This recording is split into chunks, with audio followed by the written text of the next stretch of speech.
Alright guys, here is another feeder colony setup video, this time for mealworms who will take advantage of a mesh enclosure that I make. This is a quick tutorial for those who have them and is applicable to any enclosure like this, including 3-tier drawer systems. You can add the beetles in before or after the substrate, it makes no difference. The screen of the enclosure is glued to the bottom to allow for a lip for the beetles to lay their eggs on and in. After the eggs are laid, the movement of the colony above will knock the eggs to the bottom partition. If the eggs hatch while above, they will have a high likelihood of falling through as they dig and eat.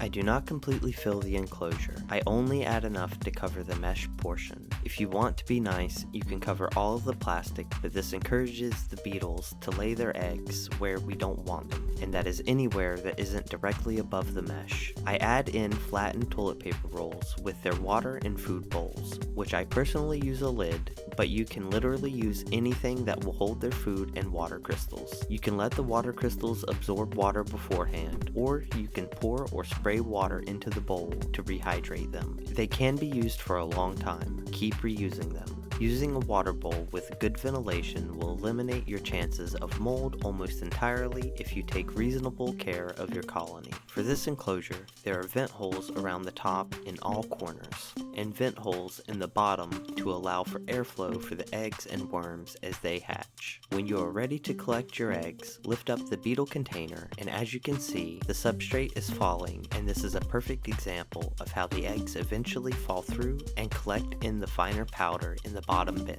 I suggest collecting these eggs once a week and get into the habit of it. Eggs take 7 to 10 days to hatch. After collection, which you can store them in any vented container, I wait 1 week to make sure all of the eggs hatched. I then add it to a larger container with other small worms in it, which will eventually move to a rearing bin above for higher warmth as they grow over the course of the next few weeks. Alright guys, that about covers it. If you found this helpful, consider liking, subscribing, and hitting the bell icon. It helps me out greatly. And as always, from the Thegizards and I, have a wonderful day.